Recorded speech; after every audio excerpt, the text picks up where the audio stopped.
तो यहाँ पर जुल्फ़ी बुखारी है, इन्होंने कंफर्म कर दिया है कि बरतानिया के होम ऑफिस की तरफ से इन्हें ये लेटर रिसीव हो गया है, अब ये बरतानवी शहरी नहीं रहे। क्योंकि ये होम ऑफिस का डॉक्यूमेंट है कि आपकी वो दरख्वास्त मंजूर हो गई है और आपका पासपोर्ट आपसे लिया गया है और आप इस वक्त बरतानी शहरी बिल्कुल ही नहीं रहे। एक बार नहीं, दो बार नहीं, अब तीसरी बार वो राब्ता इस्टेब्लिश हुआ है। जिस जगह पर आकर इमरान खान साहब कहते हैं कि यहाँ पर स्टैंड लेना है, यहाँ पर पीछे नहीं हटना, वहाँ पर एकदम से सब फ़ोन नंबर्स बंद हो जाते हैं। इनका बस नहीं चल रहा कि तौहीन IMF में इमरान खान के ऊपर कोई नया मुकदमा दर्ज कर देंगे। आपने अवाम को गैर कानूनी रिलीफ क्यों दिया?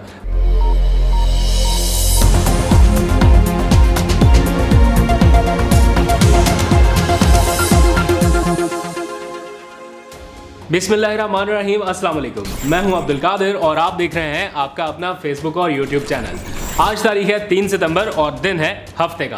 कोशिश थी कि आज का ये व्लॉग स्टूडियो से ना हो बल्कि कुछ आउटडोर विजुअल आपको दिखाऊं, और मैंने एक एक्सक्लूसिव इंटरव्यू रिकॉर्ड किया जुल्फ़ी बुखारी साहब का। आपसे कुछ देर पहले इस्लामाबाद के मैरियट होटल में हम मौजूद थे और उन्होंने अपनी पूरी दास्तान बताई कि क्यों उन्होंने बरतानवी शहरियत तर्क कर दी। ये एक बहुत बड़ा डिसीजन है और इस फैसले के पीछे क्या मुहर्रिकात थे, इमरान खान साहब ने उन्हें क्या एडवाइस किया। वो अपनी पूरी फैमिली को पाकिस्तान मुंतकिल कर चुके हैं, ना सिर्फ फैमिली बल्कि अपना कारोबार, अपना पैसा, अपना सब कुछ पाकिस्तान मुंतकिल कर रहे हैं। अब उनका नारा ये है कि जीना मरना सिर्फ पाकिस्तान में। बहुत सारे लोग ये कहते थे कि जब भी मुश्किल वक्त आया पाकिस्तान तहरीक इंसाफ पर तो सबसे पहले जुल्फ़ी बुखारी मुल्क छोड़कर फ़रार होंगे, लेकिन आज उनके पास ना तो कोई बैग था फ़रार होने के लिए, ना कोई किसी और मुल्क का पासपोर्ट था, ना किसी और मुल्क का वीज़ा था। उनके पास सिर्फ एक डॉक्यूमेंट था जो कि बरतानिया के होम ऑफिस की तरफ से लिखा गया था और उसमें उन्हें बताया गया था कि आपकी दरख्वास्त पर हमने आपकी शहरियत तर्क कर दिया, यानी जुल्फ़ी बुखारी अब सिर्फ़ और सिर्फ पाकिस्तानी शहरी हैं।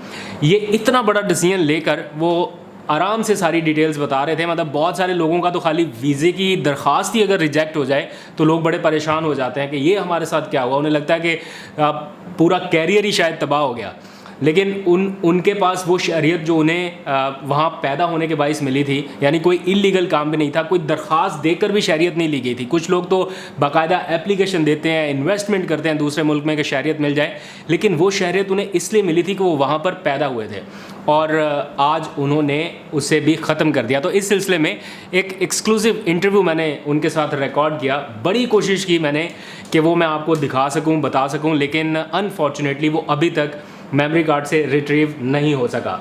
तो आसान और सादा लफ्ज़ों में कहा जाए तो मेरी टीम ने मुझे बताया है कि वो बहुत सारे सियासतदानों की तरह इस वक्त करप्ट मूड में दिखाई दे रहा है, यानी करप्ट हो रहा है या हो चुका है।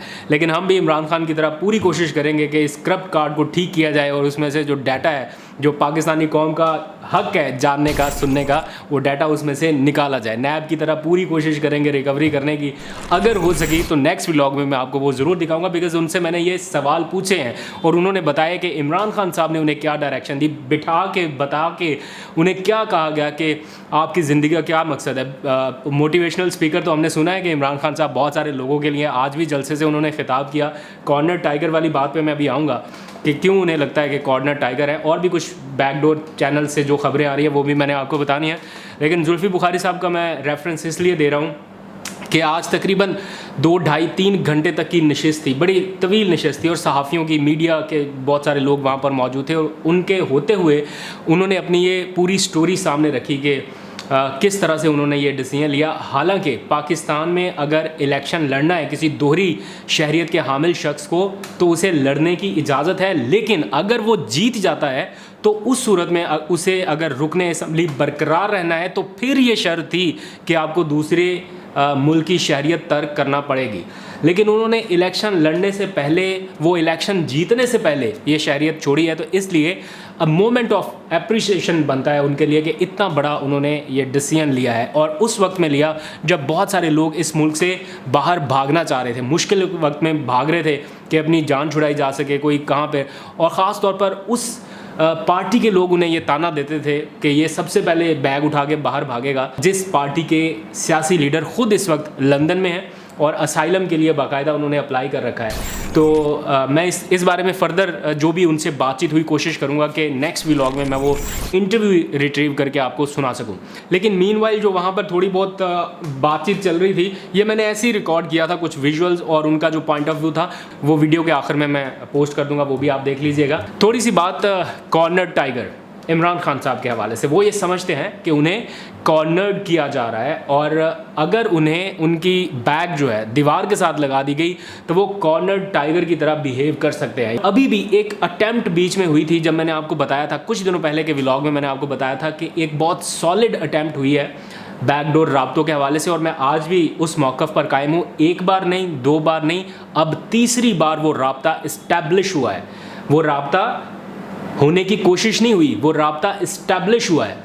लेकिन उसके बावजूद ये राब्ता जो इस्टेब्लिश किया गया था इसलिए कि थोड़ा सा माहौल को कूल डाउन किया जाए। ये जो इतना टेम्परेचर हाई हो गया है, इसको थोड़ा सा कूल डाउन किया जाए, और इससे पहले कि वो टेम्परेचर थोड़ा सा मतलब मुस्तकिल टोन में टोन डाउन रहता, वो फिर से राइज़ कर रहा है। और इमरान खान साहब अब दोबारा से एग्रेसिव नेचर के साथ आए हैं, क्योंकि जो बताया जा रहा था, जो उनके साथ बातें की जा रही थी, जिसके ऊपर वो कहीं ना कहीं आ रहे थे आहिस्ता आहिस्ता, वो सारा मामला फिर से गड़बड़ हो गया जब उनके खिलाफ दहशतगर्दी के मुकदमात बनाए गए, जाली मुकदमात। और आप सुने जब इमरान खान से बात हो रही है इन दिनों, वो और कुछ नहीं कह रहे, एक ही वर्ड बार बार कह रहे हैं, मैं बहुत ज़्यादा ख़तरनाक हूँ ना, अब मैं बहुत ज़्यादा ख़तरनाक हो रहा हूँ, मैं हर दिन ख़तरनाक हो रहा हूँ।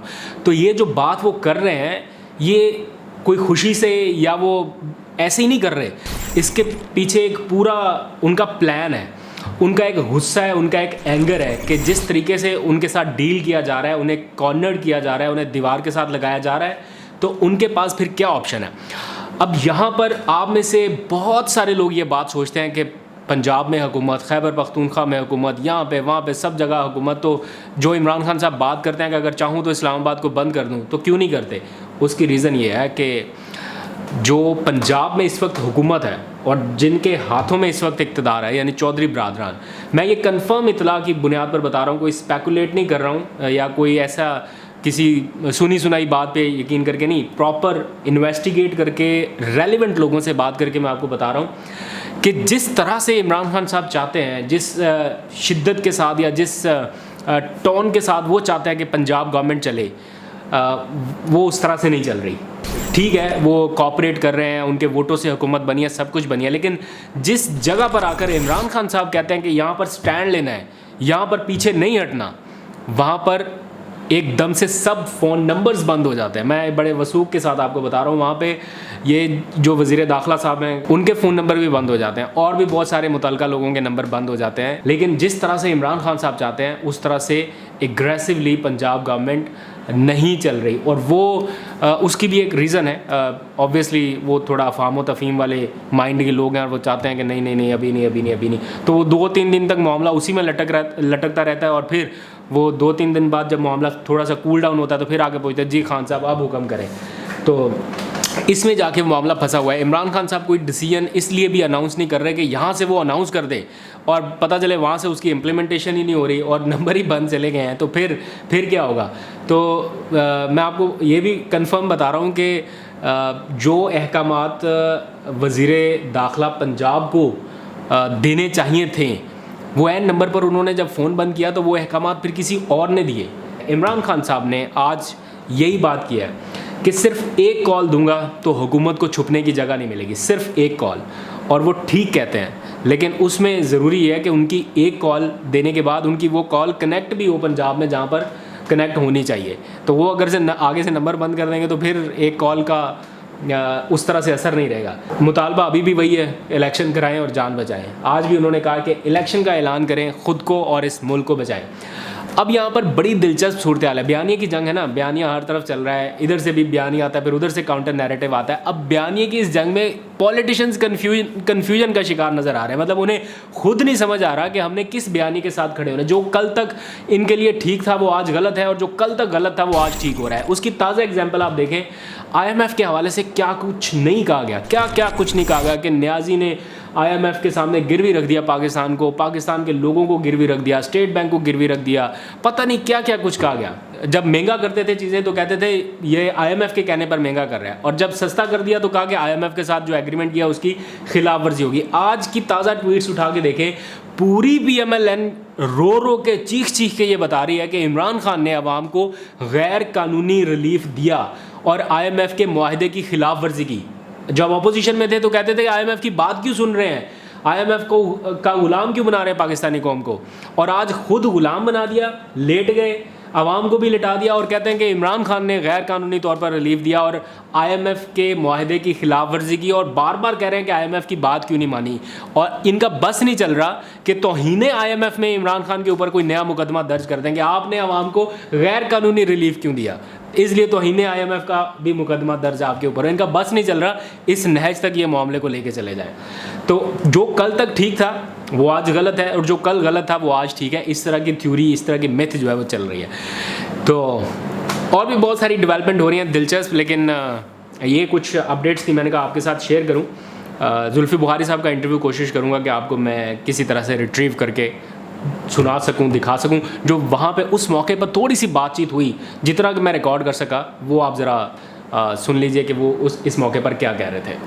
दिन पहले मुझे आया, जो मैंने एप्लीकेंट 2-3 महीने से पहले दिया था कि आप नो लॉन्गर एक ब्रिटिश सिटीज़न है। सबसे शेयर कर रहे हैं। हाँ, मैं शेयर कर दूंगा, तो सारा इस पे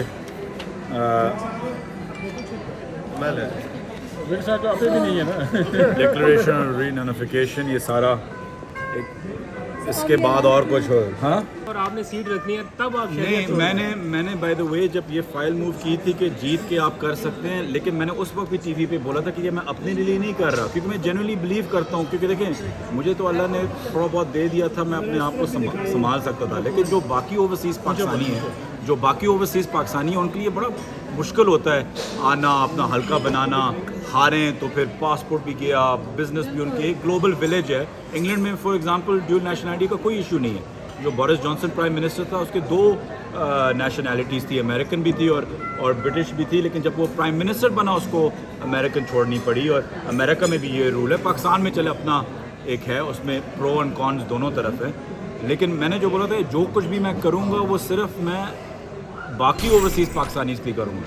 मैं खुद इस चीज़ में हूँ कि ठीक है, मैं ड्यूल नेशनलिटी अगर मैं इलेक्शंस में आ रहा हूँ नहीं रखनी चाहिए, असेंबली का आना चाह रहा हूँ तो नहीं, या सेनेट में, तो इसलिए अल्हम्दुलिल्लाह ये एक चीज़ जो बार बार लोग कहते थे कि जी गवर्नमेंट गिरेगी, सूटकेस लेके भागेगा वगैरह वगैरह, तो जो इस वक्त जो आप कह सकते हैं सबसे अनसर्टन वक्त है पाकिस्तान के पिछले 5 सालों में, कोई सर्टनटी किसी चीज़ की नहीं है। उस वक्त अल्हम्दुलिल्लाह खान के प्रिंसिपल्स के मुताबिक जो कहते हैं कि कश्तियाँ जला के सबसे मुश्किल वक्त पे अल्लाह ने एक मौका दिया है कि पाकिस्तान की पूरी तरीके से खदमत कर सकें। ये डॉक्यूमेंट क्या है? डॉक्यूमेंट के बारे में बताइएगा। मैं आपको फोर्ड भी कर दूंगा। ये होम ऑफिस का डॉक्यूमेंट है कि आपकी वो दरख्वास्त मंजूर हो गई है और आपका पासपोर्ट आपसे लिया गया है और आप इस वक्त ब्रितानी शहरी बिल्कुल ही नहीं रहे, तो आप सिंगल शहरी रहो, ड्यूल नेशनलिटी। ये है 18 अगस्त से मुझे अभी मिला है, वो 18 अगस्त पे लेटर का पाकिस्तानी शहरी हैं। अब मैं सिर्फ एक पाकिस्तानी शहरी हूँ। तो जनाब ये बरतानिया के होम ऑफिस की तरफ से जारी किया गया वो ख़त है जिसके मुताबिक जुल्फी बुखारी की जो बरतानवी शहरियत है वो तर्क कर दी गई है, छोड़ दी गई है। अब जुल्फी बुखारी सिर्फ एक पाकिस्तानी सिटीज़न है और बरतानिया जाने के लिए इन्हें प्रॉपर अब वीज़ा लेना पड़ेगा। तो यहाँ पर जुल्फी बुखारी है, इन्होंने कंफर्म कर दिया है कि बरतानिया के होम ऑफिस की तरफ से इन्हें ये लेटर रिसीव हो गया है। अब ये बरतानवी शहरी नहीं रहे और अब जीना मरना पाकिस्तान में और सियासत पाकिस्तान में। तो जो एक शिकायत जो रहती थी वो भी अब ख़त्म हो गई। अब अल्हम्दुलिल्लाह एक सिर्फ पाकिस्तानी पासपोर्ट है और इस वक्त उस पर एक भी कोई वीज़ा नहीं है, तो इसका मतलब है मैं कहीं नहीं जाऊँ। दूसरों को क्या पैगाम देंगे जो पाकिस्तान छोड़ के भागे? देखें, वो भी एक ओवरसीज़ पाकिस्तानी है, इंशाल्लाह उनको भी वापस आना ही होगा। मुझे पता है कि वो असाइलम की भी कोशिश कर रहे हैं और भी चीज़ें कर रहे हैं, लेकिन वो भी मुल्क उनसे तंग आया हुआ। आप याद रखें कि नवाज शरीफ की जो बात है उनको इसी होम ऑफिस में जिसने मेरा पासपोर्ट मैंने जिसको वापस दे दिए उसी होम ऑफिस ने नवाज शरीफ को लिखा हुआ है कि आप इस मुल्क में वेलकम, आप ज़्यादा नहीं रह सकते, आप नहीं वेलकम यहाँ, आपको वापस जाना है। उस पर उन्हें अपील की हुई और वहाँ रुके हुए। तो आप मतलब बेशर्मी की हद देखें कि मुल्क भी कह रहा है कि आप यहाँ ना रहें, लेकिन क्योंकि लॉज उनके वो लॉन्ग हैं काफ़ी, आप अपील कर सकते हैं, कोर्ट में जा सकते हैं, वो वहाँ। लेकिन होम ऑफिस ने उनका वीज़ा उस तरीके से एक्सटेंड नहीं किया हुआ, लेकिन फिर भी उनकी ज़िद है कि मैं वहीं रहूँ।